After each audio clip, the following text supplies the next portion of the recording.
Na escola, a gente aprende que os fósseis são uma das grandes bases do evolucionismo. No colégio, eles apoiam mais a evolução. Na escola, sempre os fósseis apoiam mais a evolução. Mas é muita falta de conhecimento, porque os fósseis não existe nunca um fóssil intermediário de um animal entre o outro. Não, a ciência ela sempre dá os argumentos dela, mas nunca tem um fundamento que você pare e veja, pronto, é isso. Alguns professores mais conscientes, eles vão e falam para os alunos, pessoal, a gente está ensinando aqui teoria da evolução, mas existem falhas ainda, não é perfeito, existem lacunas que ainda não são explicadas, mas sob hipótese alguma eles vão dizer, olha, a teoria da evolução é falsa. São teorias e cada cientista vem e destrói a teoria do outro, construindo outros argumentos que também são fracos, que também são falíveis. Então, para quem já vai conhecer mais o assunto, vai ver que os fósseis são uma vergonha para quem é evolucionista.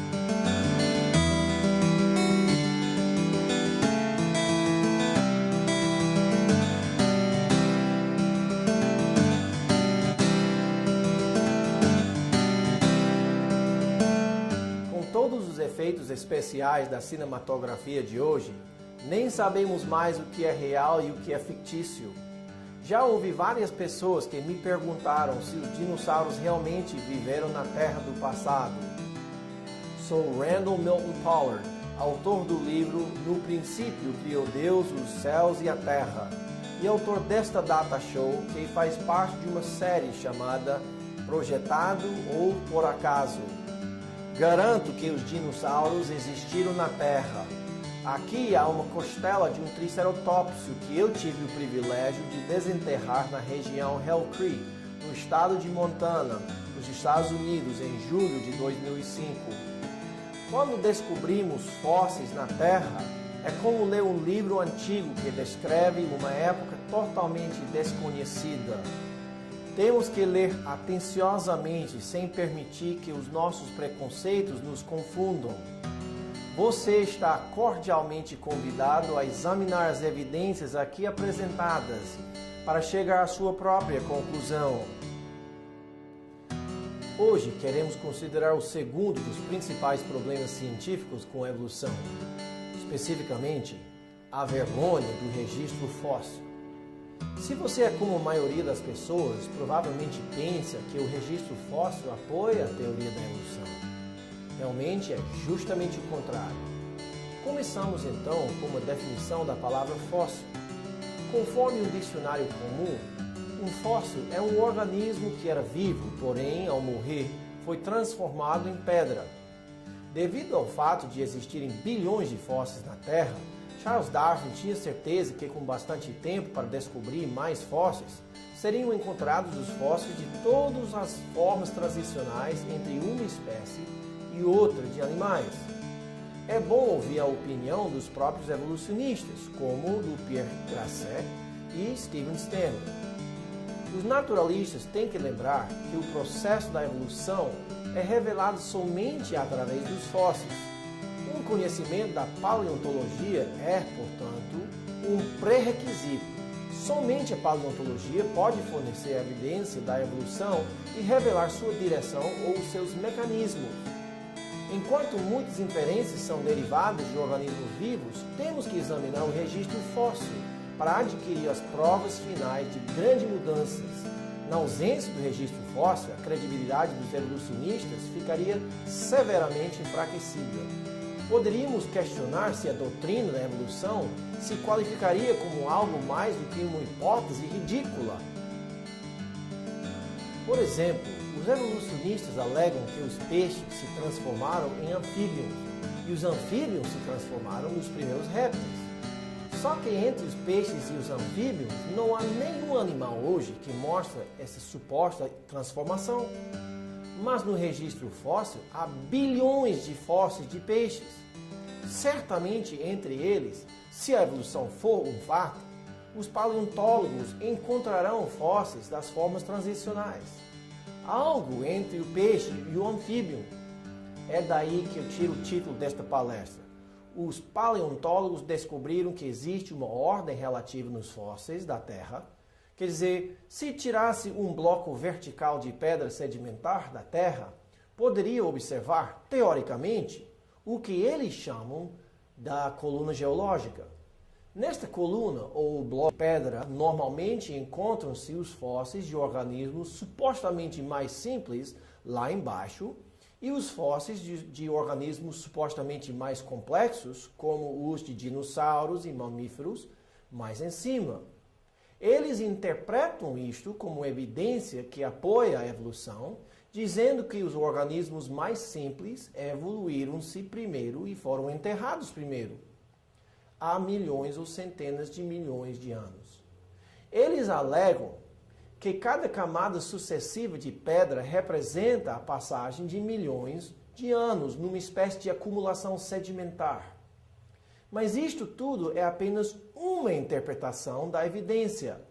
Uma outra interpretação da mesmíssima evidência diz que a coluna geológica mostra que houve um ou mais grandes dilúvios no passado, como o dilúvio de Noé. O fato é que a evidência tem que ser interpretada. Há outros grandes problemas com a coluna geológica que tiram todo o esforço do argumento dos evolucionistas. Primeiro, os supostos organismos mais simples, como os trilobites, não são tão simples. Algumas espécies de trilobites eram cegos, enquanto outros tinham olhos super avançados para ver embaixo do mar.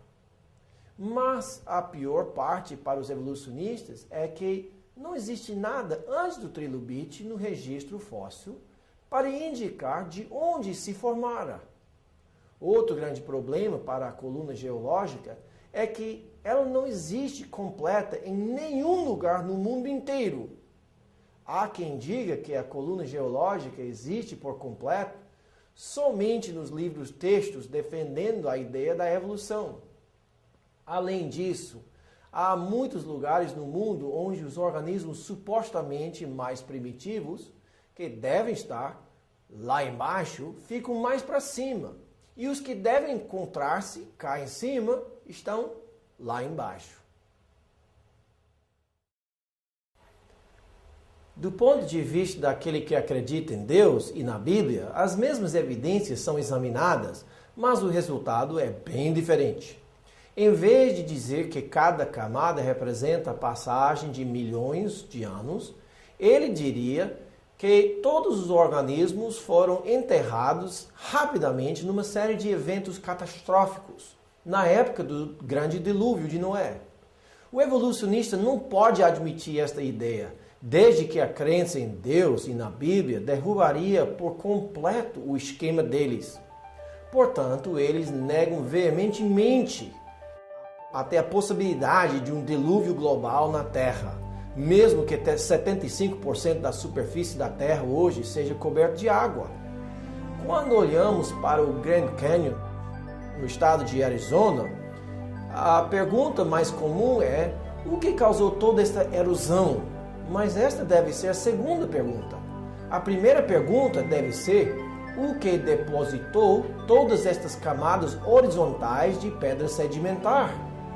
Se tivesse sido o gradualismo, por que as camadas não sofreram erosão entre elas? Porque são tranquilamente uma após outra. Aquela banda branca de pedra é o arenito coconino, tem 100 metros de espessura. O Grand Canyon é enorme e todas essas camadas de sedimentos são suficientes para cobrir o estado de Ceará até 3 quilômetros de matéria. A coluna geológica faz mais sentido como evidência de um grande dilúvio no passado. Uma coisa podemos admitir: se a evolução tivesse acontecido no passado, o registro fóssil devia evidenciá-la. Só há um detalhe: é justamente o contrário. Em vez de ter milhões ou milhares ou centenas ou até dezenas de exemplos de formas transicionais entre as espécies, que serviriam de evidência apoiando a mitologia do darwinismo, o que realmente se descobre é uma escassez onde devia haver fósseis de muitos organismos transicionais. David Raup outro evolucionista, escreveu: em vez de encontrar um desencadeamento gradual de vida, o que os geólogos da época de Darwin e os de hoje realmente encontram é um registro altamente irregular, esporádico, quer dizer, espécies aparecendo muito repentinamente, mostrando pouca ou nenhuma mudança durante sua presença no registro e depois desaparecendo abruptamente. Além disso, nem sempre fica bem claro que os descendentes foram mais aptos do que os seus antecessores. Isto é uma confirmação do que a Bíblia ensina, de um mundo destruído por um grande dilúvio. Já consideramos alguns problemas da coluna geológica, que primeiro é interpretada, complexa, incompleta e contrária. Agora queremos tratar este tema do registro fóssil. O primeiro aspecto é as lições do registro fóssil. O que é que aprendemos sobre a evolução ou sobre o criacionismo baseando-nos no registro fóssil? É interessante este nome, registro fóssil. Significa que Deus nos deixou um registro de eventos do passado escrito em pedra. Para a gente não perder a lição, como é possível que para tantos hoje na comunidade acadêmica a ficha ainda não caiu?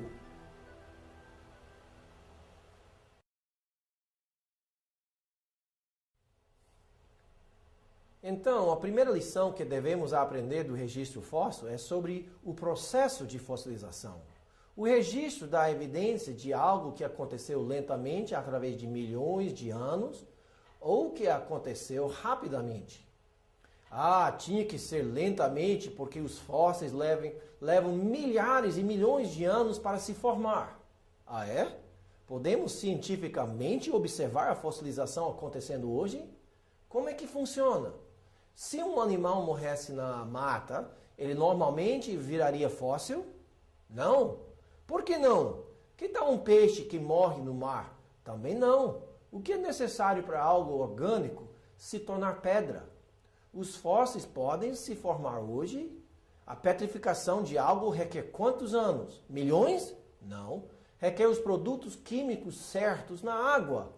Engenheiros furaram um poço de gás natural no estado de Louisiana em março de 1997. Eles instalaram um cano para limpar o poço de água e gás impuro antes de usá-lo. Depois de 3 meses, o material não passava mais. Quando abriram o cano de aço, descobriram que o cano estava totalmente entupido com pedra, carbonato de cálcio.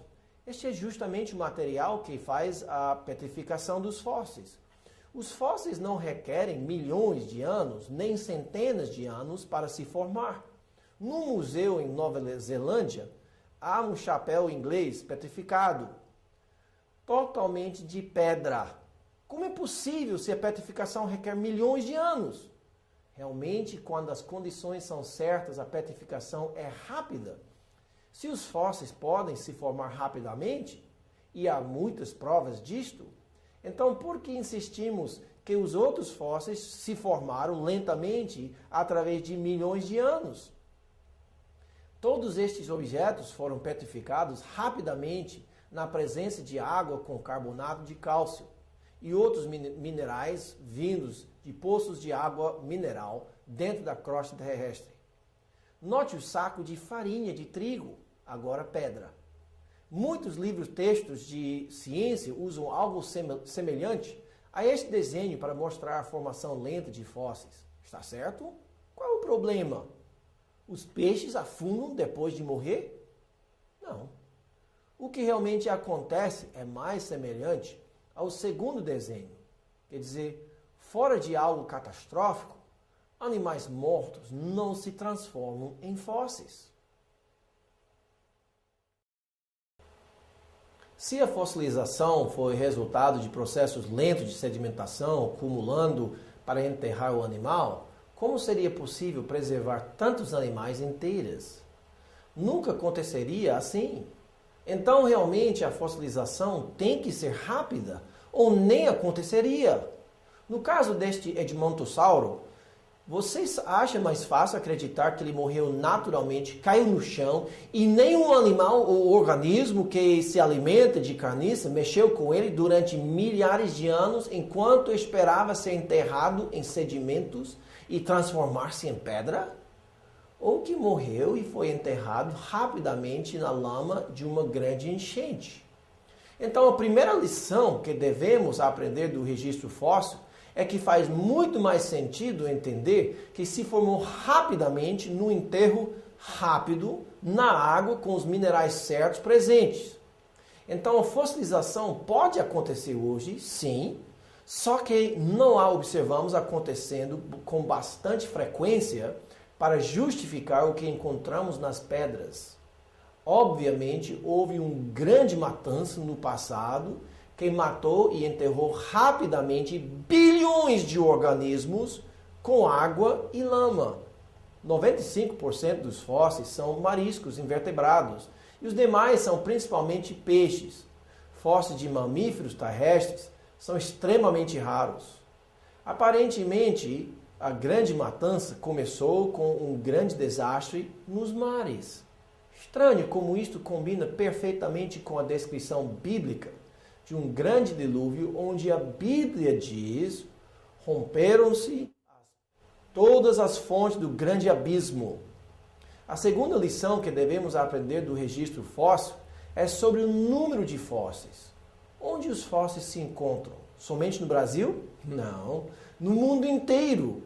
Há vastas áreas de centenas de quilômetros quadrados, de até 1 quilômetro de profundidade, ou mais, cheias de fósseis.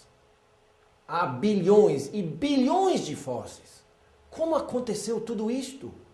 Lentamente, camada após camada, como supostamente está acontecendo hoje?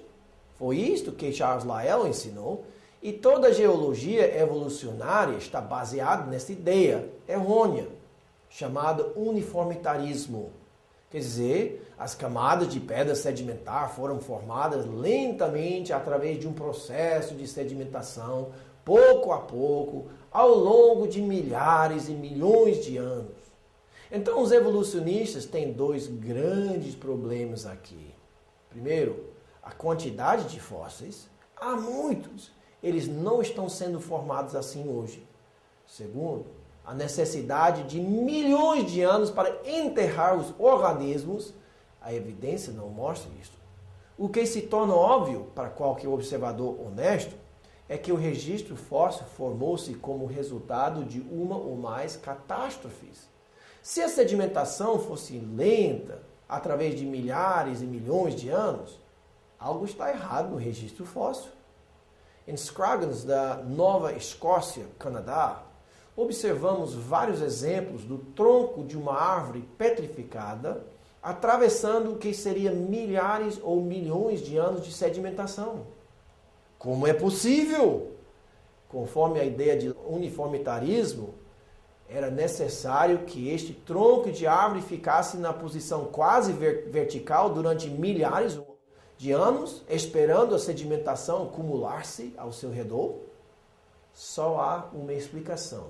Estas árvores foram enterradas violentamente embaixo de muita lama e sedimentação rápida. Às vezes, esqueletos completos são descobertos quase perfeitamente intactos na rocha. Em outros casos, os fósseis estão completamente misturados e desarticulados.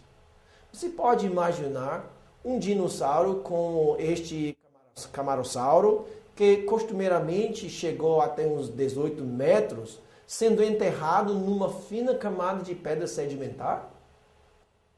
No estado de Utah, nos Estados Unidos, no Parque Nacional Dinossauro, num único penhasco foram descobertos tantos ossos de dinossauros que eles decidiram deixar no lugar para os visitantes verem como realmente foram descobertos. Esta camada de pedra tem uns 10 metros de espessura e é cheia de centenas de ossos de vários tipos de dinossauros. Como foi que isso aconteceu? Lentamente? Pouco a pouco? Tanto no caso destes ossos desarticulados, quanto nos esqueletos completos, se torna óbvio que isto não é evidência de um processo lento de enterro através de milhares de anos. Aconteceu rapidamente como resultado de alguma enchente enorme no passado. O registro fóssil se torna uma vergonha total para os evolucionistas, mas combina perfeitamente com o que a Bíblia ensina. A prova mais importante de qualquer teoria científica é sua capacidade de acertar nas predições. No caso de darwinismo, se fosse a verdade, então, no registro fóssil devíamos descobrir a evidência de que um organismo evoluiu-se em outro com formas transicionais por todo lado.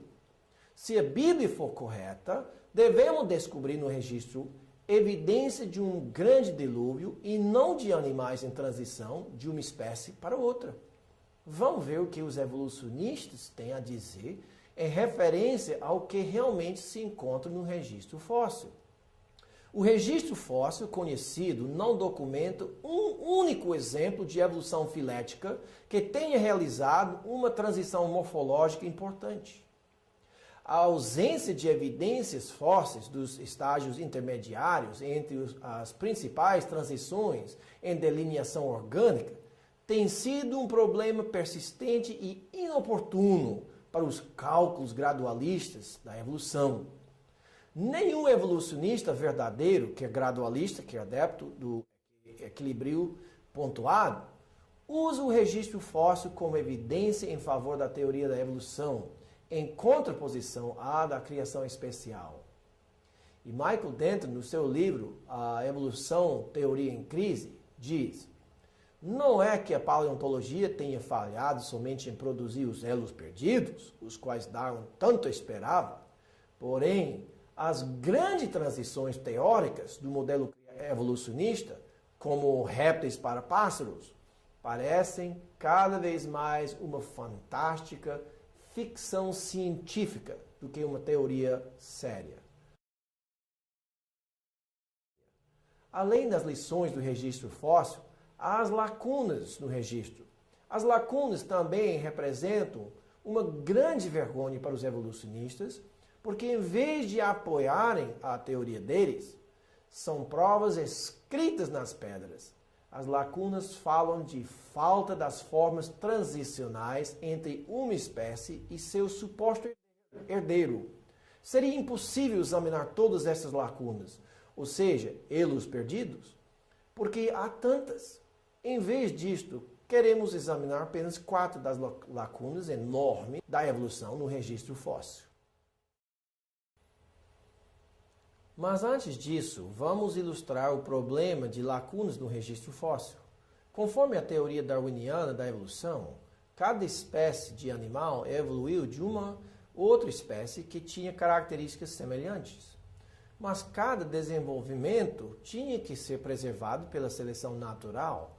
Significa que somente mudanças positivas seriam preservadas e passadas para os descendentes.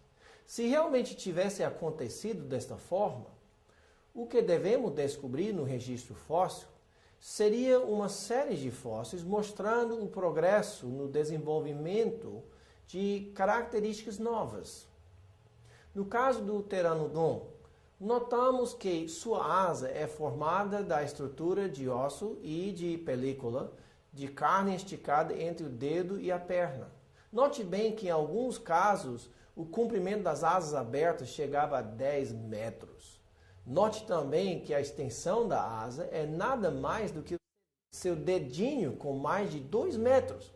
Se este animal tivesse evoluído, como aconteceu, e onde ficam as evidências, os fósseis de animais em transição, ou o processo de desenvolver este dedinho comprido?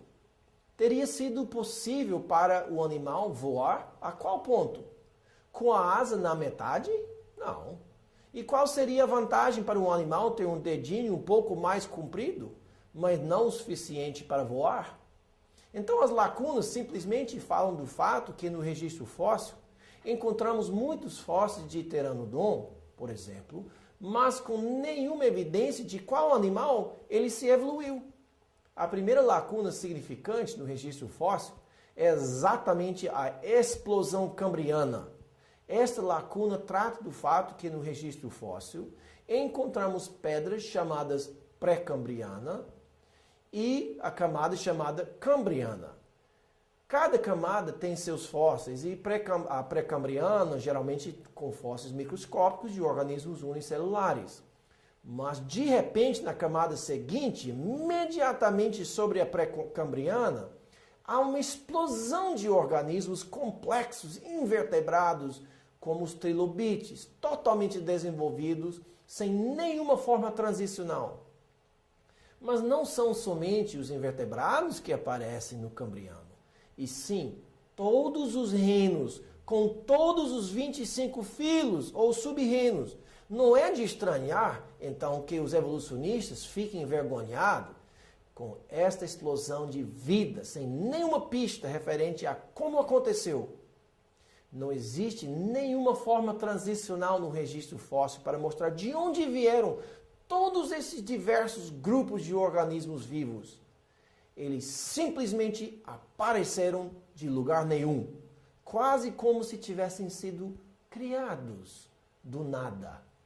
A segunda grande lacuna no registro fóssil realmente faz parte da primeira, mas tem que ser mencionada.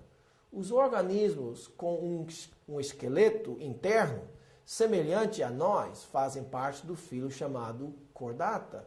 O que é interessante aqui é que certamente seria muito fácil ver esta transição se tivesse acontecido.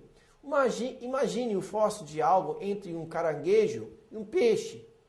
Apesar de ser uma transição enorme e que certamente teria deixado muitas formas transicionais nos fósseis, a única coisa que permanece dessa transição é a especulação dos evolucionistas. O próximo grande abacaxi para os evolucionistas é tentar explicar a evolução dos pássaros. Os pássaros apresentam dois problemas enormes e uma série de outros problemas menores. O maior problema é o desenvolvimento da pena. A maioria dos evolucionistas hoje alegam que os pássaros vêm dos dinossauros ou dos répteis. O que no dinossauro poderia se transformar numa pena? Uma escama? Um pelo? A imaginação dos artistas é impressionante, mas se a seleção natural fosse realidade, qual seria a vantagem de uma meia asa para o organismo? Não seria mais uma desvantagem do que uma vantagem? E, portanto, seria eliminada pela seleção natural. Mas, mais importante ainda, é que não existe nenhum exemplo de penas em fase de desenvolvimento no registro fóssil. Um dos mais recentes supostas formas transicionais é o fóssil de Caudipteryx, que supostamente tem penas e uma meia asa, mas conforme que os evolucionistas alegam, este foi datado e tem uns 125 milhões de anos. Mas o pássaro Archaeopteryx já teve penas, asas e certamente voava uns 25 milhões de anos antes, conforme os evolucionistas, antes deste outro que é menos desenvolvido. O nome do ave mimus mostra o desejo dos evolucionistas descobrirem um dinossauro meio pássaro. O fóssil dele indica que o animal teve 1,5 metro de altura. Imagine ele pulando de uma árvore, experimentando com as asas meio formadas dele.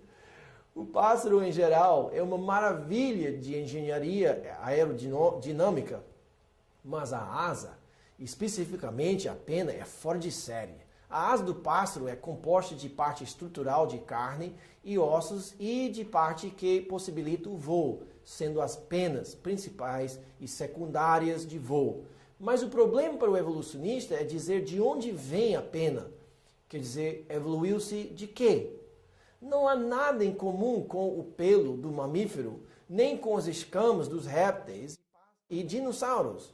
Para acreditar que a pena evoluiu, tem que haver muita fé religiosa no materialismo. Examinando a pena mais de perto, vemos algumas das características fantásticas que não têm nada em comum com qualquer outra estrutura de organismos vivos. Primeiro, observa-se que na pena de voo, os dois lados não podem ser iguais, ou não haveria o efeito aerodinâmico do ato de alçar voo. Se fosse esperar pela evolução para produzir uma pena por acaso, quantas vezes os animais experimentavam voar com penas de laterais iguais que não funcionavam antes de acertar? Mas nem começamos. Aqueles pelos da pena que se grudam um ao outro são chamados barbas e cada barba tem bárbulas com flanges de um lado e bárbulas com ganchos no outro lado, para que as barbas fiquem ligadas, mas flexíveis. Tudo isso por acaso? Mas tem mais, as penas precisam de lubrificação, senão as barbas ficariam secas e inúteis com o tempo.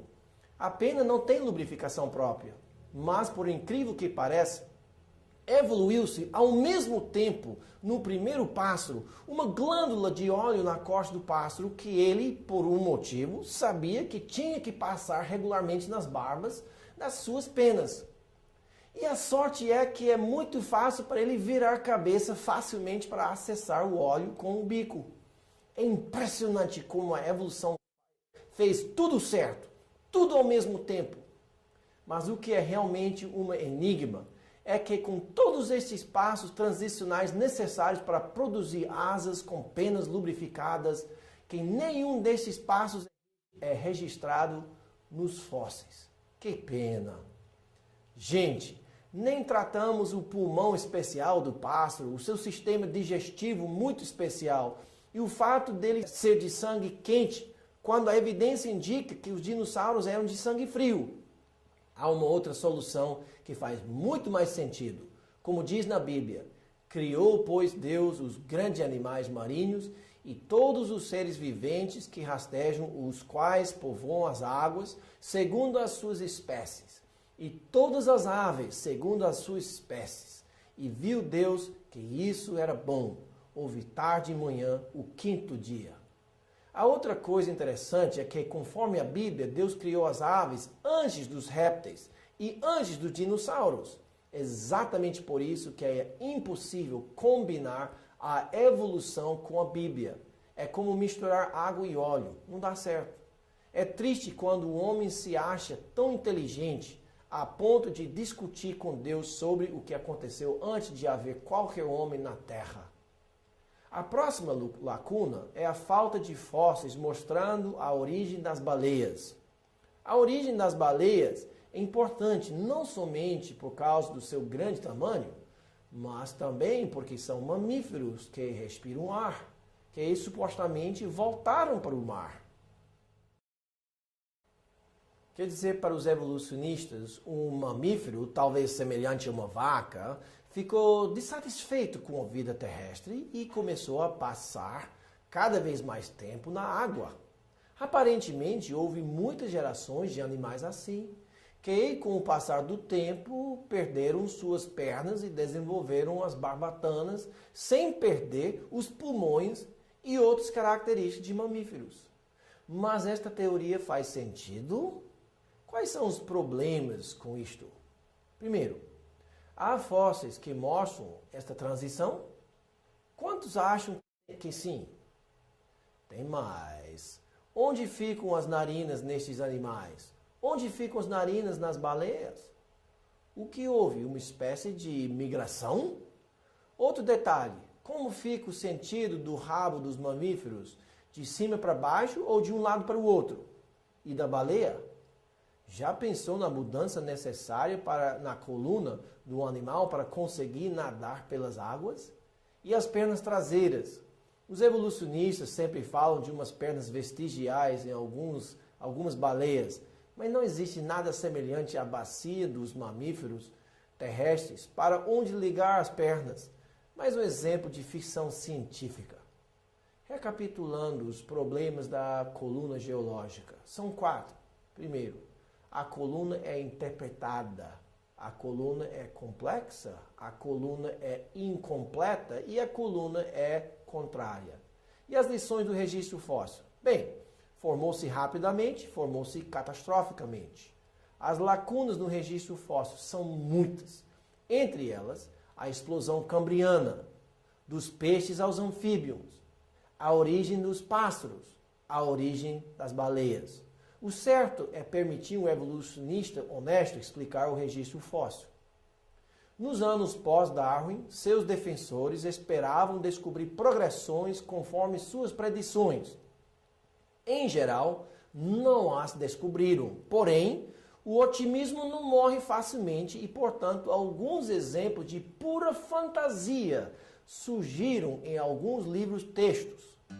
A Bíblia explica desta forma: porque deliberadamente esquecem que de longo tempo houve céus, bem como terra, a qual surgiu da água e através da água pela palavra de Deus, pelas quais veio a perecer o mundo naquele tempo, afogado em água. Ora, os céus que existem e a terra, pela mesma palavra, têm sido entesourados para fogo, estando reservados para o dia do juízo e destruição dos homens ímpios. Não retarda o Senhor a sua promessa, como alguns a julgam demorada. Pelo contrário, Ele é longânimo para convosco, não querendo que nenhum pereça, senão que todos cheguem ao arrependimento. Virá, entretanto, como ladrão o dia do Senhor, no qual os céus se passarão com estrepitoso estrondo, e os elementos se desfarão abrasados. Também a terra e as obras que nela existem serão atingidas. Apesar das opiniões ao contrário, o registro fóssil é uma vergonha, uma enorme vergonha para os evolucionistas. Fique ligado. Amém.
fóssil apoia a teoria da evolução. Realmente é justamente o contrário. Começamos então com uma definição da palavra fóssil. Conforme o dicionário comum, um fóssil é um organismo que era vivo, porém, ao morrer, foi transformado em pedra. Devido ao fato de existirem bilhões de fósseis na Terra, Charles Darwin tinha certeza que com bastante tempo para descobrir mais fósseis, seriam encontrados os fósseis de todas as formas transicionais entre uma espécie e outra de animais. É bom ouvir a opinião dos próprios evolucionistas, como do Pierre Grasset e Steven Stanley. Os naturalistas têm que lembrar que o processo da evolução é revelado somente através dos fósseis. Um conhecimento da paleontologia é, portanto, um pré-requisito. Somente a paleontologia pode fornecer evidência da evolução e revelar sua direção ou seus parte de uma série chamada Projetado ou Por Acaso. Garanto que os dinossauros existiram na Terra. Aqui há uma costela de um triceratopsio que eu tive o privilégio de desenterrar na região Hell Creek, no estado de Montana, nos Estados Unidos, em julho de 2005. Quando descobrimos fósseis na Terra, é como ler um livro antigo que descreve uma época totalmente desconhecida. Temos que ler atenciosamente, sem permitir que os nossos preconceitos nos confundam. Você está cordialmente convidado a examinar as evidências aqui apresentadas para chegar à sua própria conclusão. Hoje queremos considerar o segundo dos principais problemas científicos com a evolução, especificamente a vergonha do registro fóssil. Se você é como a maioria das pessoas, provavelmente pensa que o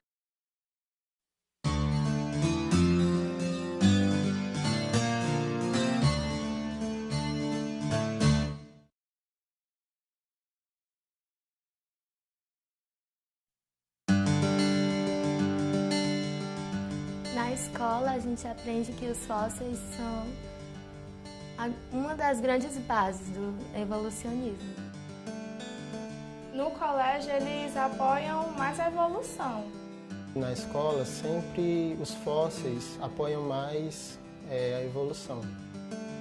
Mas é muita falta de conhecimento, porque os fósseis não existe nunca um fóssil intermediário de um animal entre o outro.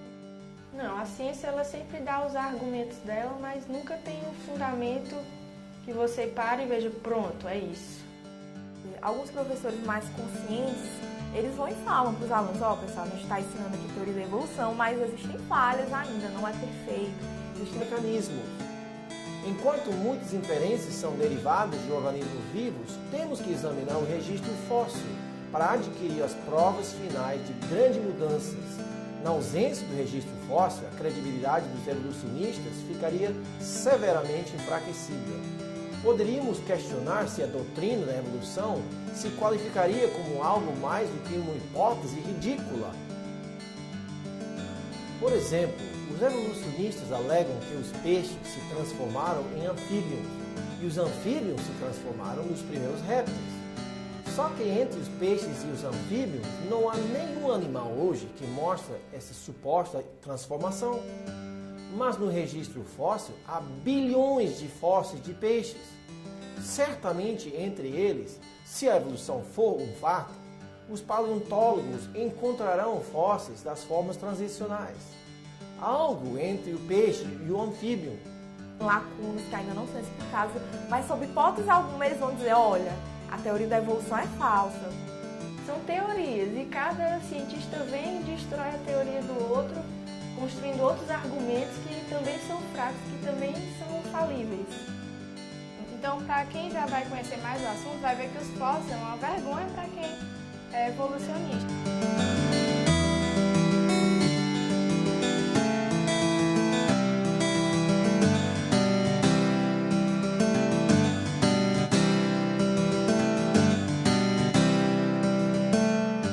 Todos os efeitos especiais da cinematografia de hoje, nem sabemos mais o que é real e o que é fictício. Já ouvi várias pessoas que me perguntaram se os dinossauros realmente viveram na Terra do passado. Sou Randall Milton Pollard, autor do livro No Princípio Criou Deus os Céus e a Terra, e autor desta data show que faz